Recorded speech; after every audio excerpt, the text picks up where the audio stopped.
start the recording as well. Okay. Well, I'm glad to hear that you guys actually prefer the live classes. It's fun for me to do them as well, although not quite as fun as physically presenting a lecture in a lecture venue. I actually do enjoy those.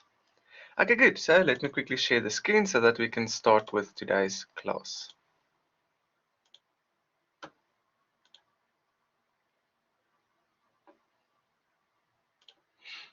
There we go. So for today's class, we're doing dimensioning.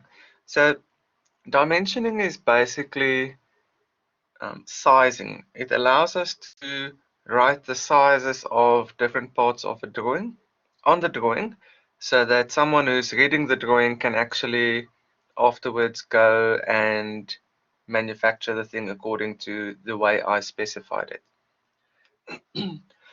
Now, dimensioning comprises of a couple of important aspects. First one is accuracy. So obviously you must place the correct value for someone to be able to make it according to what you wanted it to be. Clearness, so the dimensions must be placed at the appropriate positions. Completeness, meaning you must give all the information necessary for someone to be able to manufacture this thing, but without duplications. And readability is to have the correct line quality and size. I just want to quickly check. There were 2 questions that came through. Yes, the session is being recorded. Okay, so just the first thing is regarding the arrowheads. We use, when we make a drawing, we draw it using this open-ended arrow, not too wide and not colored in. You'll notice many times in the notes though that the colored in arrows are used. That's mainly due to the font that the book was printed in that used those arrows, but in a practical, please use the open-ended arrow. Remember, if you have to color all your arrows in, it's going to waste a lot of time. Some students do usually ask, what about the EGD arrow, which is just a line with a thicker end? Please use our arrow, which is actually an arrow. Okay, good. I just realized I must quickly go to slideshow view for this one. So here I have an example of some L-shaped component with a bunch of sizes on it. So let's quickly have a look at the different features or given on this slide. So the first one we're going to have a look at is just this one at the top left, which is the number 8. Remember, the number is just the size measured in millimeters. So that means the distance from this edge to that edge is 8 millimeters. We use these thin lines that point to the edges that we are referring to, and these are called extension lines. So they allow us to imaginarily extend the end of the drawing so that we can place our dimension there. Just want to check something. I hear there are a lot of messages coming through. Okay, yes, it is in the textbook. And yes, we always measure in millimeters.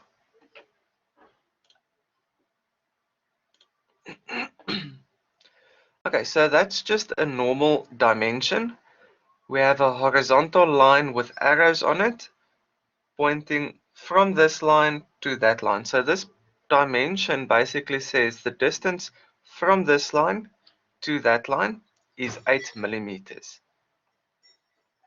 Please note there's a small gap at the bottom so that these 2 lines don't look like part of the component itself. It's just a reference, it's not physically part of it. So the line with the arrows on it is called the dimension line, and we always write on top of the line.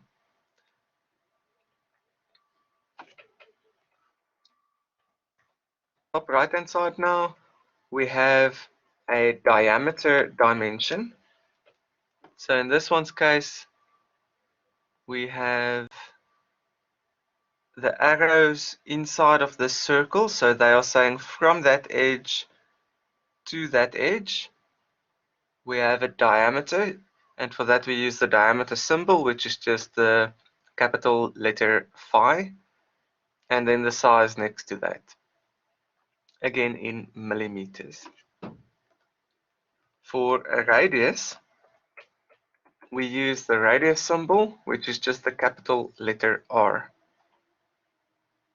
These thin lines going out radially from the center of the arc, referencing the arc we are wanting to dimension, and going still radially outwards is called a leader line.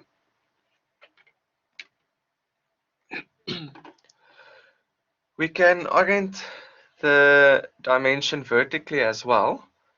Then we use the convention, normally we write from left to right. If left to right doesn't work, we write from bottom to top. So this is important because if we wrote from top to bottom, then this value over here could look like a 99. But we write from bottom to top, so it is a 66. So this is just also a regular dimension. This one here on the right hand side is in brackets, and we call something in brackets, we call a reference dimension. So the reason why it's called a reference dimension is because the distance from the top to the center of this arc is 20, and the distance from there to the bottom is 46. So that means the total distance from the bottom to the top can be calculated using these two values. So this 66 over here was actually not required. It is just there to make reading the drawing a bit easier. And that's why we put it in brackets, because it's just there for reference purposes.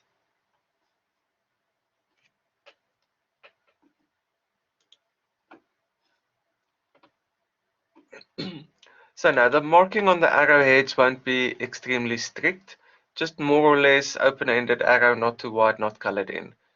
We will prefer that you don't color them in. If you do, it's also not the end of the world, but you might lose some marks for the dimensions.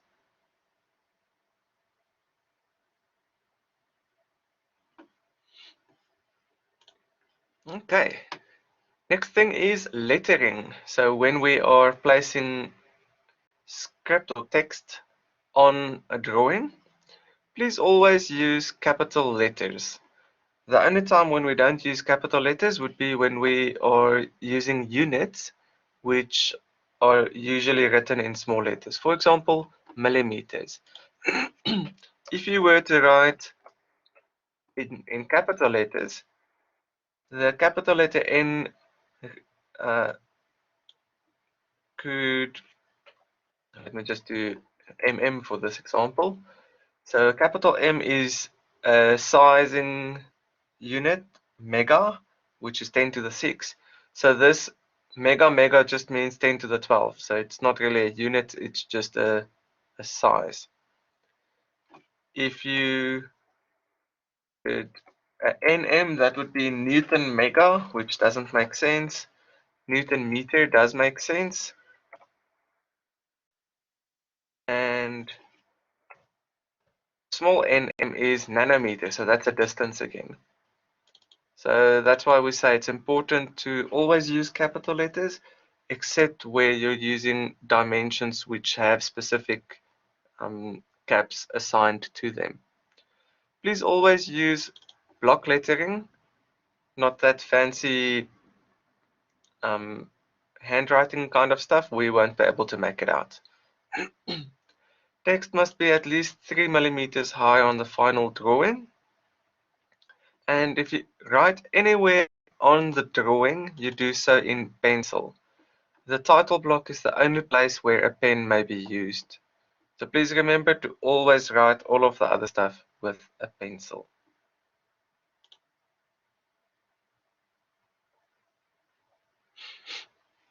So dimensions, we have these thin lines, thin pencil. The thin line begins about 1.5 millimeters from the object that you are referring to on each side. The reason for the gap is so that we can see this is just a reference, it is not physically part of the drawing. The arrows are approximately 3 millimeters long and 1 millimeter high, although we're not going to go and measure them. That's just more or less how big they should be. The dimension line, that's the one with the value on it, is a solid line with the value placed on top of the line. Now remember, on top of the line would be, if we're writing horizontally, this would be on top of the line. If we're writing vertically, then that will be on top of the line. Please don't write like a bat and hang your text beneath the line. That would make it incorrect and you won't get the marks for that. The first dimension line is spaced about 10 millimeters from the view, meaning that gap over there should be about 10 millimeters. So please don't go and place this dimension all the way on the corner of space over there. Just small gap between the first dimension and your component.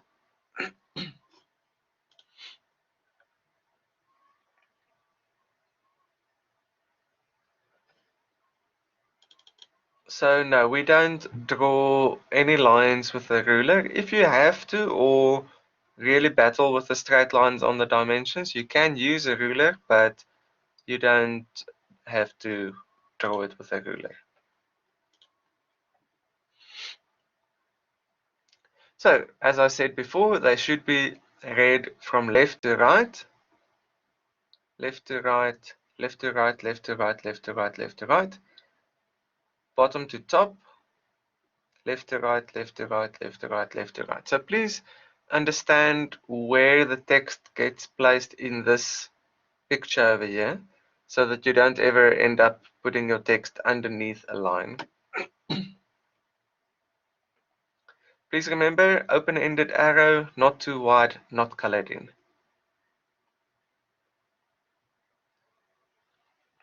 Where possible, do not place the dimension inside of the object.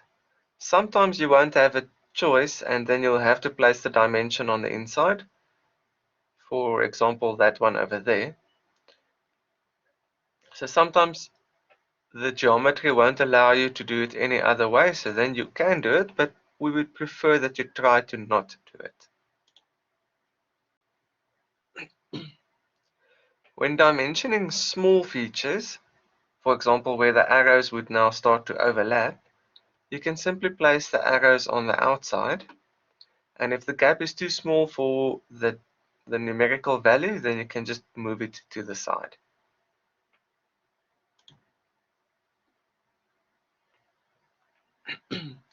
Diameters are dimensioned with a numerical value preceded by the diameter symbol phi. So anything which is a diameter should have that circle with the stripey through it before the numerical value. The leader lines should be radial, meaning they should go through the center of the circle and come out from there. For small circles, you can place the arrows on the outside. It is incorrect if these leader lines don't go through the center of the circle. And it's also bad practice to have one circle's dimension being a function of another circle's dimension. You can see over there they gave the distance between the big circle and the small circle instead of giving the diameter of the big circle. So this is just a bit tricky out of a manufacturing point of view, because then the outside diameter is a function of the inside diameter. If it's a full circle, please don't write it as a radius. That is a full diameter.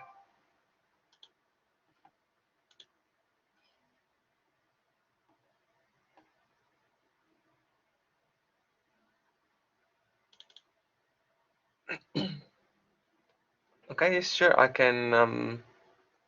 I'll use the slideshow mode again.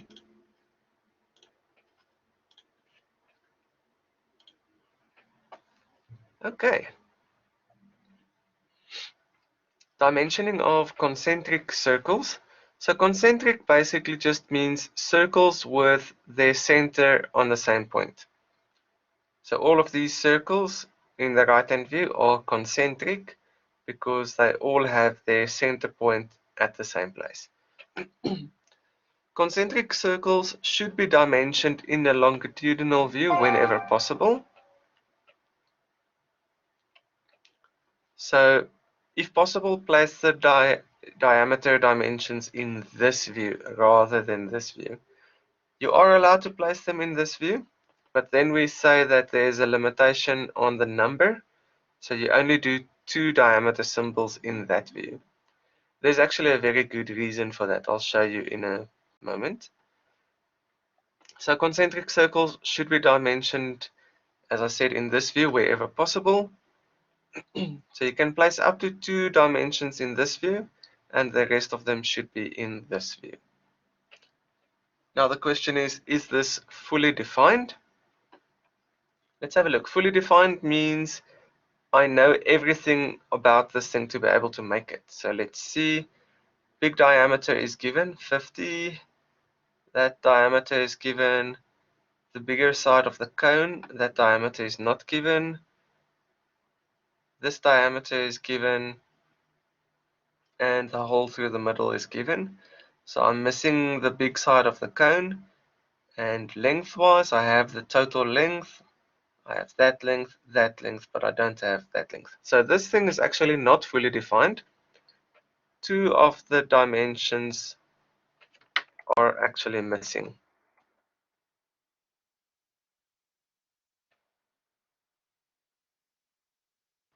Okay. When dimensioning a radius, you start at the center of the arc, go radially outwards, straight through the arc, still straight, and then horizontal to put the R symbol and then the size of the radius. You can put it on the inside as well if space allows you to do it this way. So they are dimensioned with a numerical value preceded by the radius symbol R, and they should be radial, meaning they should go through the center of the circle. Remember when you draw it to use the open-ended arrow.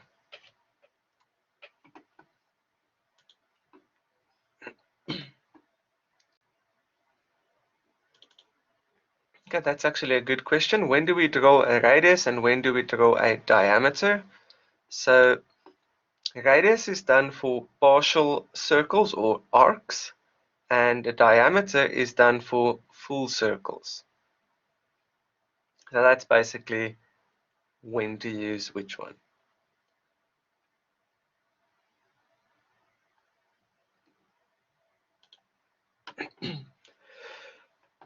When dimensioning from one circle to the next, we always give the dimension from the center of that circle to the center of the next circle. We don't give it in between the circles because then this distance between the circles is a function of the diameter of the circle. So as the circle diameter becomes bigger, then that value will become smaller. So we try to avoid doing that. It's also a lot easier for someone making this thing to measure from center to center rather than measuring from the hole that doesn't exist yet to the other hole that doesn't exist yet. So center of circles, measure from one center to the next. Then we get something called a pitch circle. So a pitch circle is basically a number of holes drilled at the same spacing from the center. So PCD. In this case, we use the abbreviation PCD, which is short for pitch circle diameter. So that's the imaginary diameter that goes through all of the holes. Pitch circle diameter and then the size of the circle.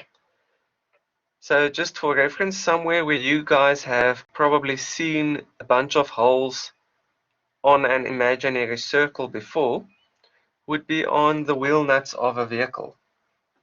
So those wheel nuts are spaced on a constant diameter, and depending on the vehicle, you have different number of holes in the wheels. So your typical small sedan has 4 holes.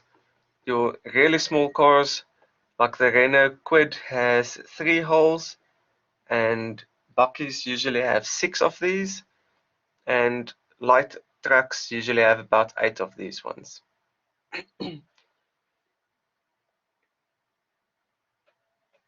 Just want to double check for any questions. Okay, no questions. So now there's a question, how can the placement of these dimensions be improved? So if you look there, we've got one at the top and these 3 on the inside that don't line up. So what we can do is we can line these ones up, and the 45 is unnecessary because we can get it from the 15 times 3. So you can either put brackets around it or you can just remove it completely. And this 7.5 we can try to move to the outside. Okay, so just another wrong way to do it. There we removed the 45. Here we've got the 315s. We can place these ones outside of the view. And a very important thing to note is we never dimension to hidden detail. So that 7.5 there would be wrong. Okay, so here we have the correct one. 15, 15, 15, all nicely in line. The 7.5 says that the distance from this top surface to that corner is 7.5. So note that the extension line starts 1.5 millimeters from the corner we are referring to. It doesn't float here on the outside. Especially if you have many steps on the inside, it would be very difficult to guess the right one that this line is referring to if it doesn't go to somewhere close to that line.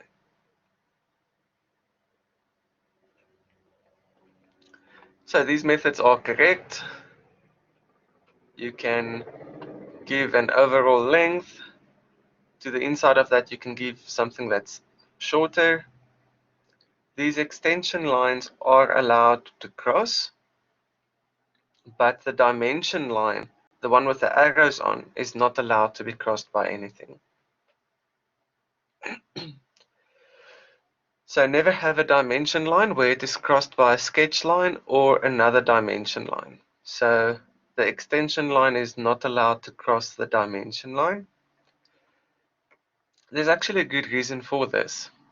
If we cross this dimension line with that line, then the person reading the drawing might accidentally think that the 53 is from this point to that point. So we actually introduce a lot more confusion into our drawing if we allow these extension lines to cross the dimension lines.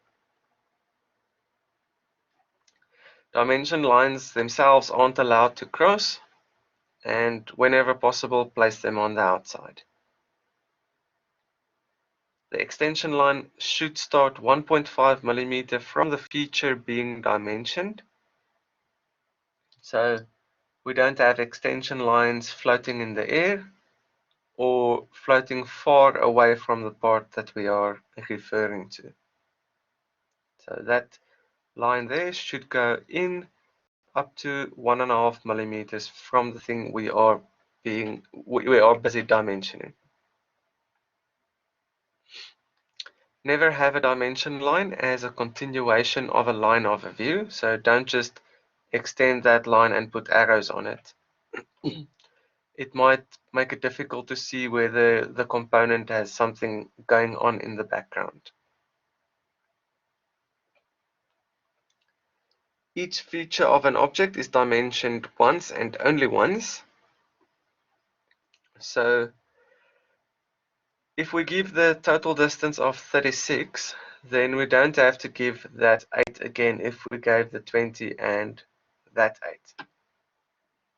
We also don't have to give the 10 if we extend the center line all the way through the middle, showing that this component is symmetric. This one here on the right hand side, instead of dimensioning each circle, we can actually put brackets next to one of them and indicate the number of circles that are on the same diameter. So I dimension 1 and then I write 2 times so that the person reading the drawing sees there's one and there's one with the same size. If I gave this diameter 16 and this side and that side are tangent to the circle, then that distance of 16 over there is not necessary anymore.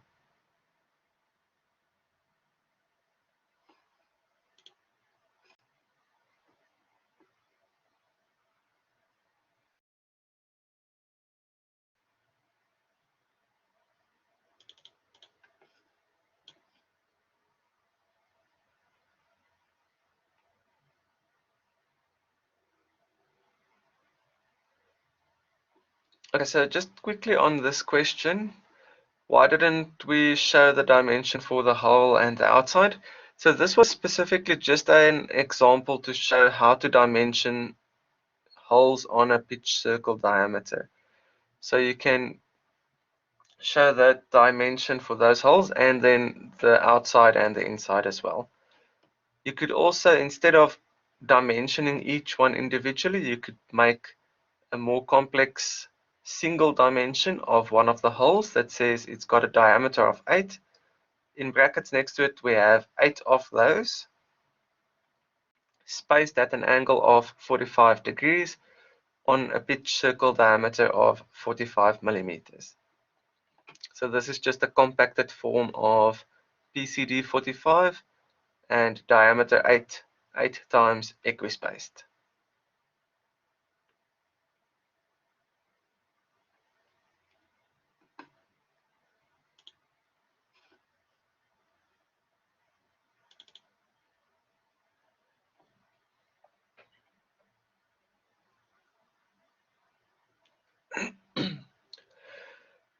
So,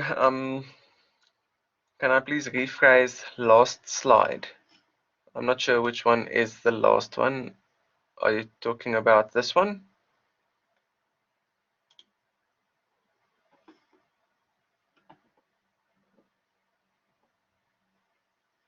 Okay, cool. Let me just quickly do this one again and then I'll answer the other questions. So each feature of an object is dimensioned only once. The reason being is we don't want to give information that we have given already. Remember, one of the fundamental things in engineering drawing is you want to show as much information as possible with the least amount of effort possible. So if I, for example, have a center line that goes all the way through the middle of this component, from the one side all the way out the other side, then I can use that center line to also act as a symmetry plane. So it shows that the top half and the bottom half are mirror images of each other. So if I then give the 20, then because it's symmetric, it means that this circle has to be in the middle. So I can delete that 10 over there. If I gave the overall length of 36, then I don't need to give that distance of 8 because 36 minus 20 minus 8 can give me that 8. On the right hand side, if I have multiple holes of the same size, I can remove that dimension and just add a note next to the other dimension that says that there are multiples. And over there I gave the diameter 16 for the big circle. So then I didn't have to give that 16 because that side at the top and the side at the bottom are tangent to the big circle. So that dimension there is the same as that size over there.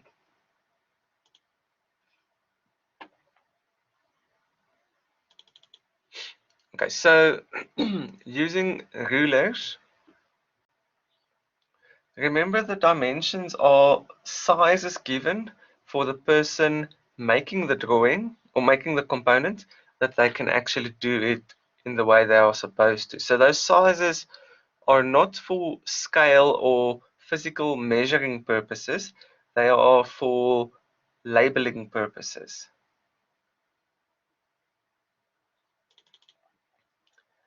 Well, to be honest, I can't really remember the sans drawing conventions, so we're probably doing it, but I'm not sure.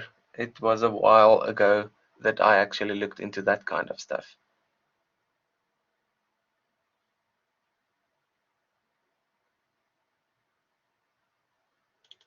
Yes, this is correct. So yes, we will be making the drawing with a thicker pencil and the dimensions with a thinner pencil. The advantage of doing it that way is,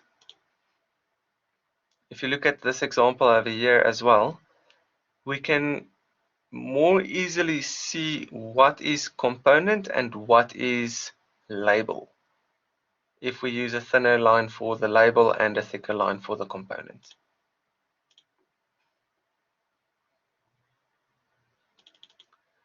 Definitely you'll be doing many practicals where you have to do these kind of drawings.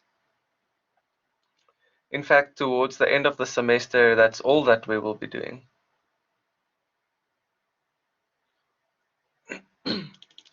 So you use the dimension not for any scale, it is physically to show the size that someone has to make it at.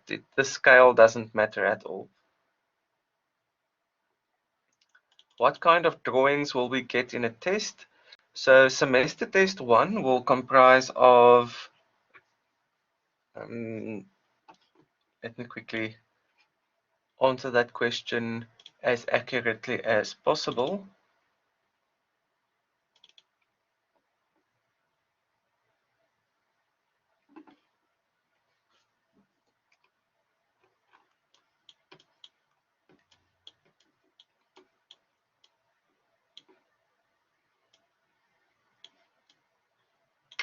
So semester test 1 will have manufacturing up to casting lecture 2, and it will be isometric and orthographic up to dimensions.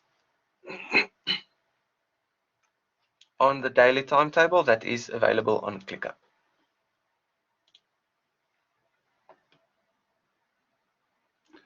Yes, you are welcome to use point 5 and point 3. Just make sure that your camera that you use to take pictures of the drawings to submit them is actually able to get the 0.3 millimeter thick lines in enough detail. Obviously, that will be more a lighting issue than a camera issue, but then just make sure that you do get all the information that you needed to. Yes, up to means including.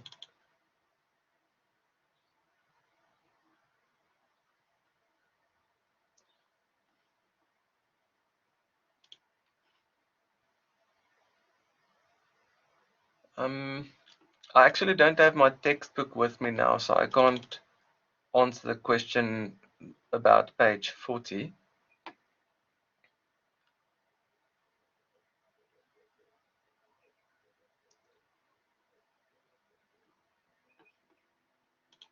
Just want to see if there's another slide that maybe refers to page 40. Ah, that one.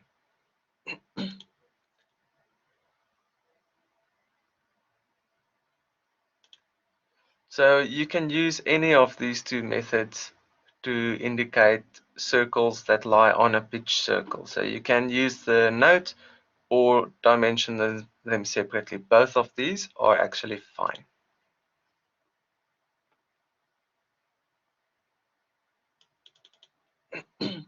It's not a problem. These sessions are recorded, so you're welcome to just go afterwards and have a look at from where you missed up to where you came back again.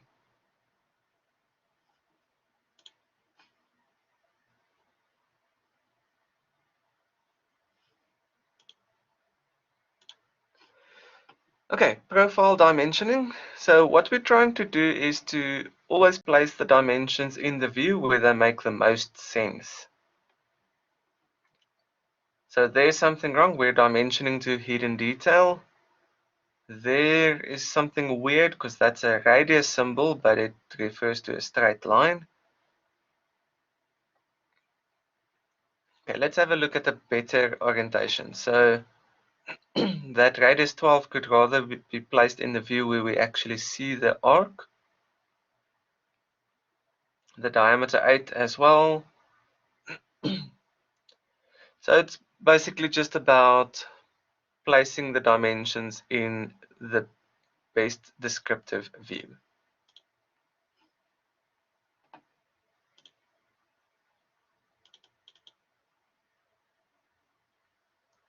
In our semester test, are we going to draw of answer questions? So you are going to do multiple choice questions for the manufacturing side, and then for the drawing side, you are going to physically draw drawings and submit that.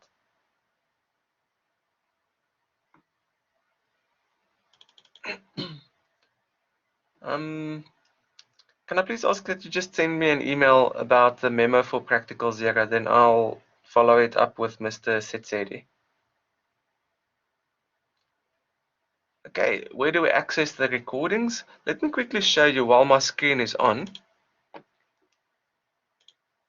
If you go to the Blackboard Collaborate Ultra, yours might look slightly different to this. Let me quickly do that.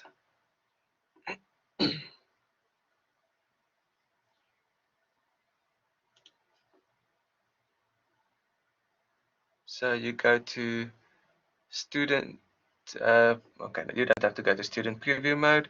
You go to collaborate, and then you click on these three lines there, and that would open the record block. So there you are able to view all of the recordings made so far.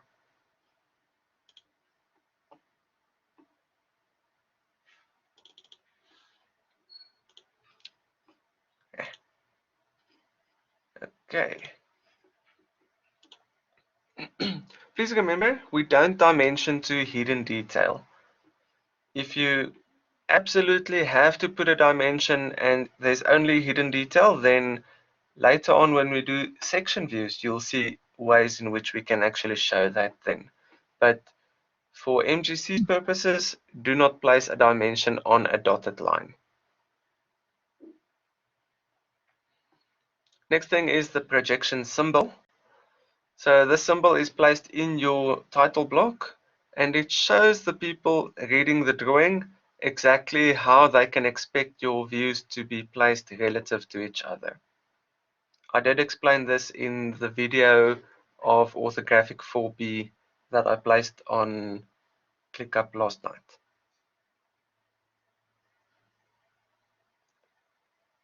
Okay, so there's just a brief dimensions example.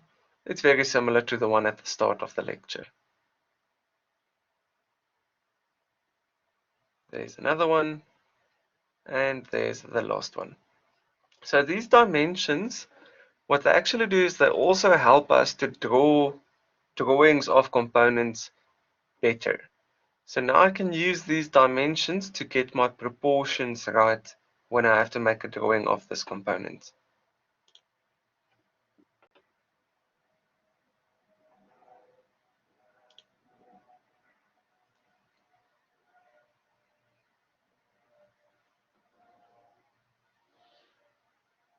Okay, I'm glad you got it eventually. Cool, so let's have a look at this one quickly, and then we can draw it in the next 5 minutes. So this is an orthographic well, it's an isometric view. We must draw it orthographically and add dimensions. Are you guys up for it? Let's quickly do that then. So we have a 3D view of a component. The view from this arrow's direction has an overall length of, now we have to calculate. Center of the back cylinder to the center of the front cylinder is 112. The back cylinder has a diameter of 68, so radius 34. 34 plus 112 is 146 or something. And then on the right hand side we have another 22, so that's 168. So it's 168 from that side all the way to the other side.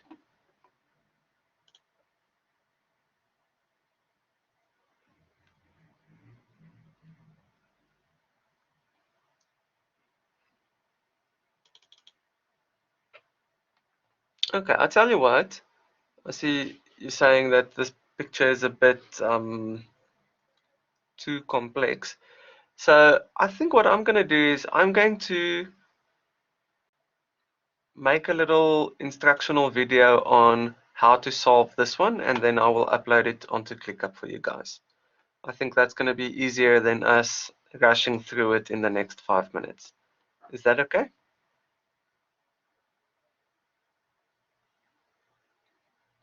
Okay, cool. So yes, I will do that then. Okay, cool. I got it. Thanks. Okay, good. So let's use the next 5 minutes of this session then for me to answer questions that you guys might have about whatever we discussed in today's lecture, or even some general stuff, general engineering stuff, general life questions, whatever you want.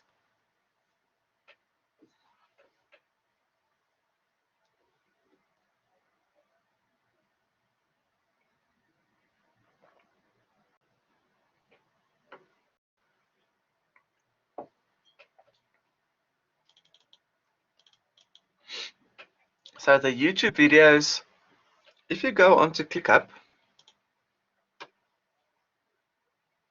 we have a link called Online Video Tutorials. And there we have many videos that show exactly how to draw different stuff. I will also make available more videos as time goes on so that you guys can cover the content when we actually go through that content.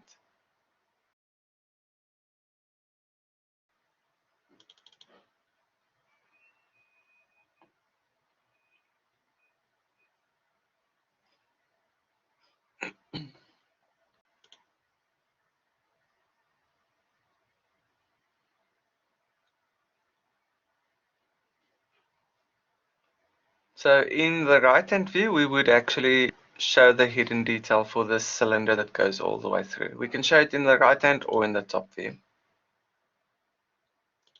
How old am I? I am 35.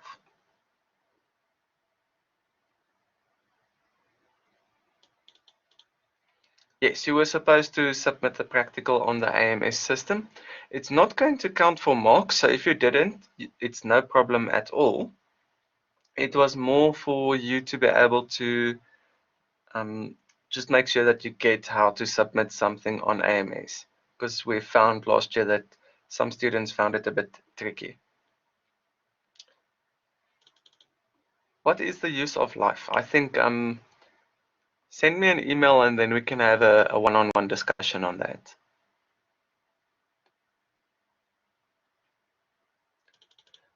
MGC in engineering in general is actually very important because it allows different engineering disciplines to be able to communicate with respect to the components or machines that you deliver to industry.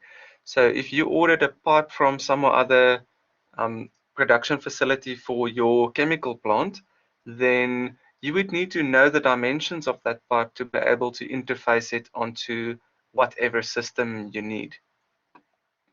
So that's why it's actually very important for MGC in terms of all of the engineering disciplines together.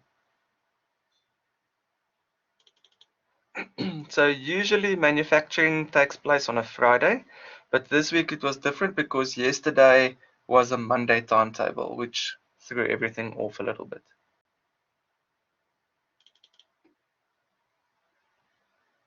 Now, I missed the first part of the question. Do you go further with drawings in further years of study? It depends what you're studying. If you're doing mechanical, then yes, you're going to do it up to your final year. If you're doing industrial engineering, you're doing it first year and second year. And most of the other engineering disciplines are done with drawing after this semester. The lecture slides are on ClickUp. Simply go to the tab creatively named lecture slides, and then you have your manufacturing notes or your drawing slides.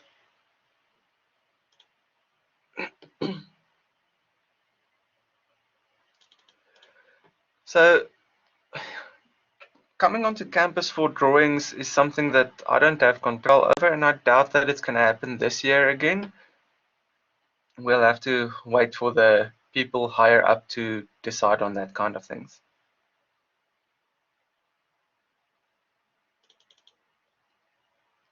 I am not good enough with ClickUp to be able to answer this question on how to turn on the notifications. Tolerances we are doing next week. The practical next week will be on isometric drawing. So if you want to prepare, you are welcome to just go and practice some isometric drawings from your book.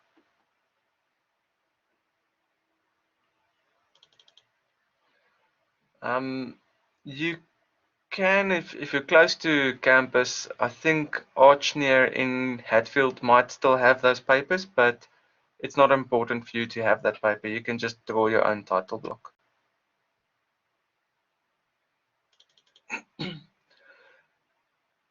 Well, unfortunately, I think it won't get easier very soon, but it will get more enjoyable, which makes the workload a bit easier as well. So engineering is not a very easy discipline or direction to study, but if you came in, I'm pretty sure you're able to complete it.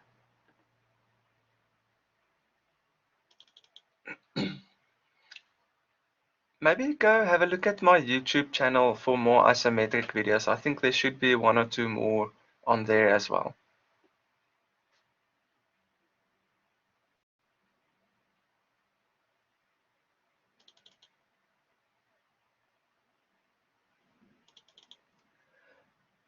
A facility on campus for casting stuff, there might be, but I think industry would probably be a lot more suited to this. It depends on what size stuff. On campus, you'll probably get or be able to cast small components like a couple of milliliters, but nothing much bigger than that.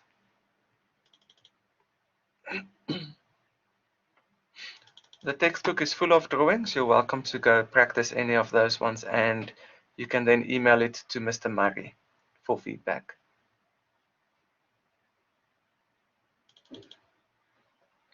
The first semester ends, I think, somewhere in August. Just check my daily timetable. It shows exactly what happens when.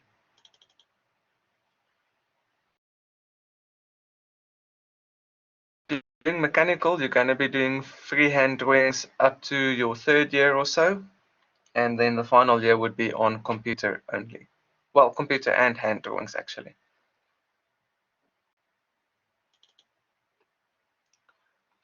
How do you prevent smudging when drawing? So usually smudging is caused by a little bit of sweat on your hands. So what we did at school was we actually used baby powder on our hands to stop the smudging. The problem with baby powder is just that it also makes it harder to erase lines. So it's a tricky balance. Yes, I am a mechanical engineer. CAD classes start in a couple of weeks' time. Please check my daily timetable. It is actually written there. So for the one we had to submit practical 0, you'll probably not get specific feedback. Only from the week after next week, you will get very detailed feedback on your drawings.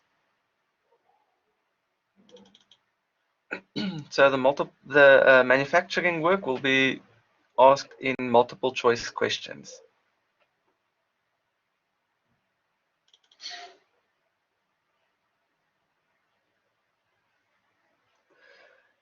Unfortunately, it is not abnormal for you to feel overwhelmed at this moment. Please remember that you can make it. So don't give up. It is going to be hard work. You're going to have to find your rhythm and just keep at it.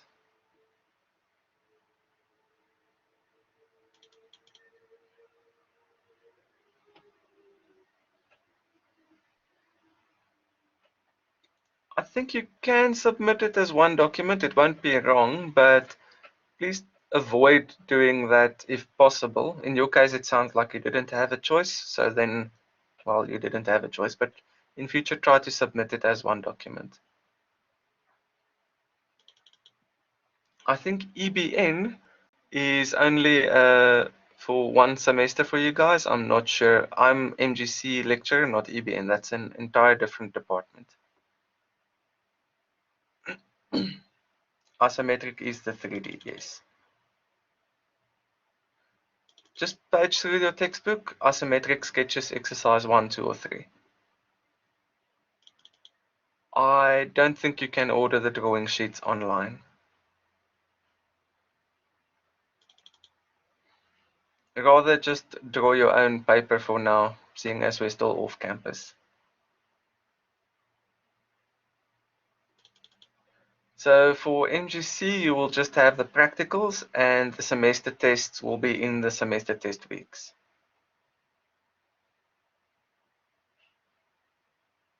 My channel's name is Meeser. So just my name and my surname.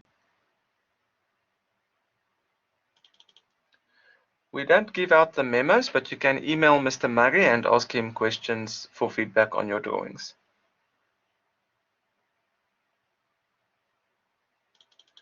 Now, you don't have to redraw the original 2D views on your assignment. We asked just for the answer.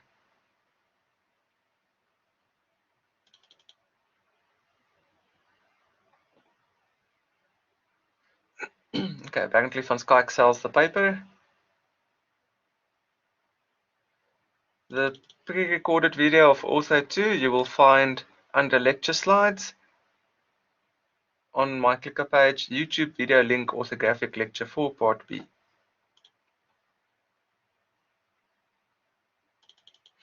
I think all engineering disciplines have job opportunities in South Africa, although the market at the current state is a bit of a mess, but you will find a job if you search long enough. Remember also, by the time you guys have your degrees, the country is completely different to what it is now. So I would say that you don't need to worry too much about that.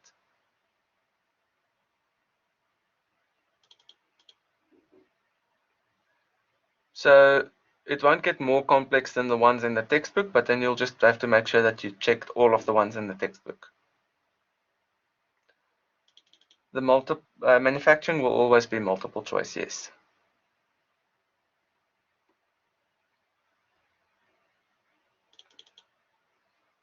The title blocks, I do actually have one on the ClickUp page for MGC. You can just go have a look there. It's a PDF that you can download.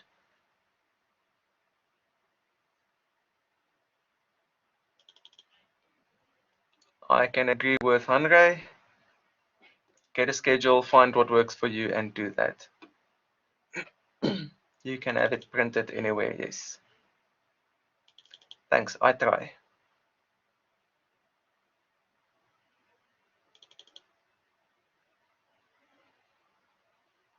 The contact details are on our ClickUp page.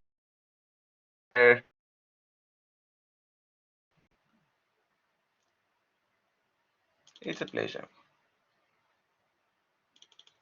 The prac needs to be uploaded onto the AMS portal, but I think the deadline is already passed, so don't worry about that now. Just make sure you get it before next week.